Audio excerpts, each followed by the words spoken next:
ஏய், உனக்கு ஒரு தங்கச்சி இருந்து அதுக்கு நான் லவ் லெட்டர் கொடுத்தா நீ சும்மா இருப்பியா? நான் சும்மா தான் இருப்பேன். இருப்பியா? சரியான மானங்கட்ட குடும்பமா இருக்கும் போல இருக்கே. ஆனா என் தங்கச்சி சும்மா இருக்காது. ஏன் உன் தங்கச்சியும் பதிலுக்கு லெட்டர் கொடுத்துருமா?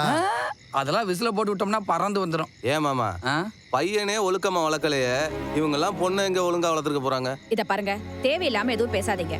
உள்ள கேட்டுடுச்சு அப்புறம் பெரிய பிரச்சனையாயிடும். என்னம்மா அது பிரச்சனை ஆயிடுமா? பிரச்சனைய பண்றதுக்குனே நாங்க பிள்ளையார் கோயில அர்ச்சனைய பண்ணிட்டு அப்புறம் உங்க வந்திருக்கோம்.